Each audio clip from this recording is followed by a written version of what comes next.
नमस्कार दोस्तों, welcome to world affairs. मैं हूं प्रशांत धवन। नाउ हाल ही में बहुत सी रिपोर्ट सामने आई है जहां पर यह बताया गया है कि चाइना मेड जो मिसाइल्स हैं जो परचेज किए थे पाकिस्तान ने, ये आज के समय काम नहीं कर रहे। यहां पे आप देखोगे ये आर्टिकल है, Pakistan struggling with Chinese arms as Paks lomard missiles malfunction. जी हाँ, माल फंक्शनिंग यहाँ पे हुई है, बिल्कुल काम करना बंद कर दिया इन्होंने। और आज के समय चाइना की जो टेक्निकल टीम है ये पाकिस्तान आई है चेक करने के लिए कि पाकिस्तान आर्मी ने किस तरीके से इनका इक्विपमेंट इस्तेमाल किया कि अब काम ही नहीं कर रहा है ऑल टुगेदर। और ये मैं आपको बता दूं बहुत रेयर होता है, स्पेयर पार्ट्स मिसिंग होना या फिर कुछ टेक्निकल फॉल्ट होना वो अलग बात होती है। एक एयर डिफेंस सिस्टम बिल्कुल काम ही करना बंद कर दे, दिस इज वेरी डेंजरस। और सिंस हम यहाँ पे बात ही कर रहे हैं एयर डिफेंस सिस्टम्स की, मिसाइल्स की, तो आपसे मैं क्वेश्चन भी पूछूंगा। बहुत ही सिंपल क्वेश्चन है, कई बार आपने देखा होगा, यूपीएससी में आ चुका है क्वेश्चन। आपको यहाँ पर यह बताना है कि थर्ड ये अपने आप में क्या है। ये है यहाँ पे आपकी ऑप्शन, कमेंट सेक्शन में करो आंसर। सही आंसर मैं आपको दूंगा वीडियो के एंड में। नाउ फर्स्ट ऑफ ऑल आप पूछेंगे, अच्छा चाइना से पाकिस्तान ने मिसाइल लिए थे, अब वो काम नहीं कर रहे, तो किस टाइप के मिसाइल है, जैसे ब्रह्मोस है या फिर अग्नि मिसाइल वैसा? तो इसका आंसर है नहीं। हम यहाँ पे बात कर रहे हैं एयर डिफेंस सिस्टम के मिसाइल्स की। यहाँ पे आप देखोगे ये है लोमार्ड सिस्टम जो पाकिस्तान ने चाइना से परचेज किया था 2014 में। ये एक बहुत ही यूनिक सा एयर डिफेंस सिस्टम है। यूनिक इसलिए कह रहा हूँ क्योंकि चाइना के सिवाय पाकिस्तान अकेला देश है पूरी दुनिया में जो ये परचेज करने के लिए तैयार हो गया। बाकी करीब बताया जाता है कि 16 से लेकर 18 कंट्रीज ने इसको रिजेक्ट किया था, इंक्लूडिंग म्यांमार, बांग्लादेश। इवन इन्होंने अफ्रीकन कंट्रीज को ऑफर किया। उन्होंने भी यहाँ पर यह कहा कि लोमार्ड्स एक बहुत ही ज़्यादा पुराना और आप कह सकते हैं आउटडेटेड मिसाइल डिफेंस सिस्टम है और अपने प्राइस को जस्टिफाई ये करता नहीं है। इसकी रेंज भी बहुत कम है। तो कई कंट्रीज आज के समय इजरायली मिसाइल डिफेंस सिस्टम्स जो रशियन डिफेंस सिस्टम्स हैं वो परचेज कर रही हैं, मगर पाकिस्तान को यहाँ पे दोषी निभानी थी आयरन ब्रदर की।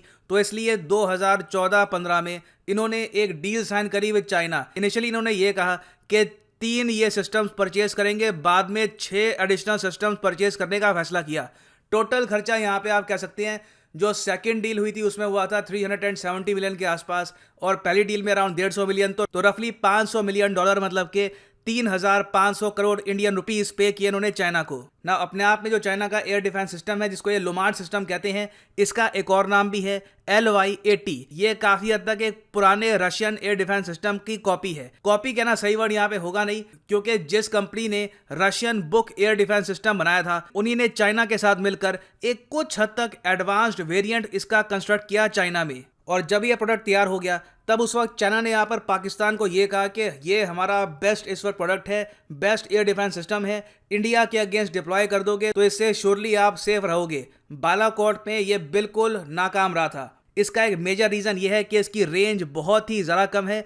चाइना कहता है कि इसकी रेंज करीब 40 किलोमीटर है, मगर पाकिस्तानी सोर्सेज खुद क्लेम कर चुके हैं कि इसकी जो एक्चुअल रेंज है ये इससे कई गुना कम, करीब 15 किलोमीटर के आसपास है। अगर हम बात कर रहे हैं एक एयरक्राफ्ट के इंटरसेप्शन की, LY-80 काफ़ी हद तक S-400 के सिद्धांत पे काम करता है, उसी कॉन्सेप्ट पे काम करता है, मगर फंक्शनैलिटी में बहुत पुअर है। कई बार ये काम करते करते रुक जाएगा। और ये भी देखा गया है कि अगर आप हाई एल्टीट्यूड कंडीशंस में, मतलब कि सी लेवल से 10,000 फीट 12,000 फीट के आसपास इसको डिप्लॉय करोगे तो वहाँ पर भी ये प्रॉपरली काम करता नहीं है। तो खैर पाकिस्तान को इसकी डिलीवरी मिल गई थी 2017 में, और जैसे ही इनिशियली इसकी डिलीवरी आई तब पाकिस्तान ने अपनी पाकिस्तान डे परेड, जिस तरीके से हमारे देश में होती है रिपब्लिक डे परेड, इन लोगों के यहाँ मार्च 23 को हर साल होती है पाकिस्तान डे परेड, तो वहाँ पे फीचर किया, ये अपनी जनता को दिखाया कि देखो चाइना से हम ये सिस्टम लेके आए हैं। मगर विद इन 1 ईयर इस सिस्टम की जो रियलिटी है ये कितना एक यूजलेस सिस्टम है ये पाकिस्तान को समझ में आ गया। और उसके बाद से लेकर अब तक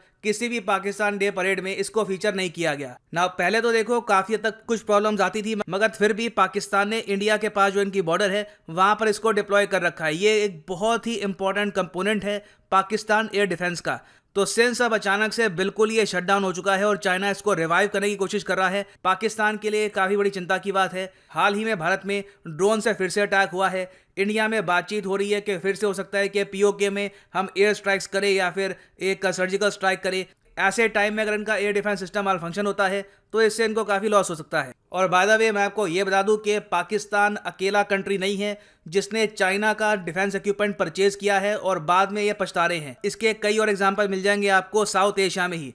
अफ्रीका में जाऊंगा तो वहाँ पे कम से कम मैं आपको 10 देश गिनवा सकता हूँ जिन्होंने परचेज किया है चाइना का डिफेंस इक्विपमेंट। और कई कंट्रीज ने उसके बाद वापस भी किया इक्विपमेंट, और या तो ये कहा है कि आगे से हम कभी भी Chinese made defence equipment purchase नहीं करेंगे। मगर हम यहाँ पे साउथ एशिया की बात करते हैं। बांग्लादेश ने चाइना से 2 मिंग टाइप सबमरीन परचेज करी थी 2017 में। आज के समय दोनों जो सबमरीन्स हैं ये बिल्कुल आइडल पड़ी हैं, इनका कोई यूज है नहीं, इनका कोई प्रॉपर यूज बांग्लादेश कर नहीं पा रहा, और चाइना ऑलमोस्ट हर साल आके यहाँ पे रिपेयर वर्क करता रहता है। इसका कुछ हद तक एक रीज़न भी है, ये जो दोनों सबमरीन्स हैं ये रिफर्बिश टाइप की हैं। ये 1960 जरा की मिंग क्लास सबमरीन्स थी, तो बांग्लादेश अगर इनको परचेज कर रहा है तो उनको ये एक्सपेक्ट करना चाहिए था कि प्रॉब्लम्स यहाँ पर आएंगी। नेपाल के साथ और बुरा हुआ है, इनको चाइना ने गिफ्ट में दिए थे 6 चाइनीज मेड Y-12E और MA-60 एयरक्राफ्ट। ये प्रॉपरली मिलिट्री पर्सपेक्टिव से नहीं है, हालांकि ट्रांसपोर्ट आप कर सकते हैं, ये प्राइमरली इनकी एयरलाइंस के लिए था। ये दोनों एयरक्राफ्ट प्रॉपरली काम करते नहीं हैं, और नेपाल के लिए लिटरली ये सफ़ेद हाथी बन चुका है, क्योंकि इसकी मेंटेनेंस भी करनी होती है, यहाँ पे फ्यूल का खर्चा भी आता है, मगर इसकी परफॉर्मेंस बहुत ज़रा पुअर है। हाल ही में रिपोर्ट ये आई है कि नेपाल ने अब ये डिसाइड किया है कि किसी कंट्री को या फिर किसी और एयरलाइन को लीज पर दे देंगे यहाँ पर ये मेड इन चाइना एयरक्राफ्ट। अभी जो इन एयरक्राफ्ट को ठीक करने में खर्चा आएगा वो इतना ज़्यादा होगा कि नेपाल उस खर्चे को उठाना नहीं चाहता। ये चाहते हैं कि एक एयरलाइन को सीधा ये लीज पर दे दे एयरक्राफ्ट, वो एयरलाइन इसको ठीक करेगी, बीच का जो भी मार्जिन होगा ये मिल जाएगा नेपाल को। और नेपाल के साथ बुरा हुआ है ये मैं इसलिए कह रहा हूँ क्योंकि ये जो एयरक्राफ्ट है ये चाइना ने पहले बांग्लादेश को देने की कोशिश करी थी, बांग्लादेश ने एयरक्राफ्ट रिजेक्ट किए। यहाँ पे आप देखोगे हिंदुस्तान टाइम्स का आर्टिकल है 2020 का कि ढाका रिजेक्टेड दीज प्लेन्स। उसके बाद नेपाल को ये प्लेन मिल गए बहुत ही सब्सिडाइज्ड रेट पर, कम रेट पर, और अब नेपाल इनको यूज़ भी नहीं करता है, इट हैज़ ग्राउंडेड देम। तो बांग्लादेश, नेपाल और पाकिस्तान तीनों देश है जिन्होंने चाइना का इक्विपमेंट परचेज किया है सिविल पर्सपेक्टिव से, मिलिट्री पर्सपेक्टिव से, और इनको ज़्यादातर लॉस ही हुआ है। मैं ये नहीं कह रहा कि सारा चाइनीज़ डिफेंस इक्विपमेंट बेकार है, सब कुछ मेड इन चाइना बेकार है, ये कहना भी गलत होगा। ऑब्वियसली वो लोग क्वालिटी प्रोडक्ट्स भी बनाते हैं, मगर एक एयर डिफेंस सिस्टम का माल फंक्शन हो जाना ये बहुत बड़ी बात है। खैर वापस आते हैं अपने क्वेश्चन पे कि terminal high altitude area defence third ये अपने आप में क्या है। सही उत्तर यहाँ पे है ऑप्शन सी, ये है एक अमेरिकन एंटी मिसाइल सिस्टम। और ये न्यूज़ में इसलिए रहता है क्योंकि साउथ कोरिया में इसको डिप्लॉय किया जा चुका है बहुत ही लंबे समय से। साउथ कोरिया ने बाय द वे हाल ही में ये भी अनाउंस किया है कि ये करीब हम यहाँ पे बात कर रहे हैं 20 से लेकर 22,000 करोड़ रुपए खर्च करके खुद का एक आयरन डोम सिस्टम बनाएंगे। इंडिया में भी बात चल रही है, हाल ही में आपको पता होगा कि आनंद महिंद्रा साहब ने भी ये कहा है थ्रू ट्विटर कि इंडिया को जम्मू में सिचुएशन कंट्रोल करने के लिए एक आयरन डोम सिस्टम चाहिए होगा।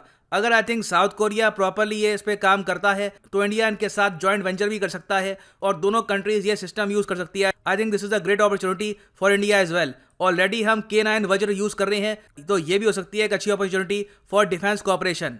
और फाइनली यहाँ पर मैं ऐड कर दूं कि अनअकैडमी का कॉम्बो पैकेज अवेलेबल है जिसके जरिए आप यूपीएससी प्रीलिम्स, मेंस, ऑप्शनल तीनों की तैयारी घर बैठ के कहीं भी कर सकते हैं। ये लेक्चर यहाँ पे आप देख पाएंगे फ़ोन पे, कंप्यूटर पे, टैबलेट पे, wherever you want, and these are live lectures. Simply यहाँ पर क्लिक करो इस लिंक पे यूपीएससी सीएससी जीएस आइकॉनिक पर, और यहाँ पे आपके सामने खुलेगा ये पेज। फिर यहाँ पे क्लिक करना पिक ऑप्शन पे, और यहाँ पे आप परचेज कर सकते हैं 12 महीने, 36 महीने, 24 महीने का प्लान। अगर आपका टारगेट है यूपीएससी 2023 कि 2023 में एक प्रॉपर अटेम्प्ट देना है, तो I think you should go for the 12 month package. Per month आपको पड़ेगा ये 4,906 रुपीज़ का, मगर ये प्राइस पे मत कर देना। यहाँ पे अगर कोड यूज़ करोगे PD10 तो प्राइसेस अपने आप और ज़रा कम हो जाएंगे। So use the promo code PD10 and save money. So इसी नोट के साथ ये है वीडियो का अंत। Thank you for listening and as always God bless you all.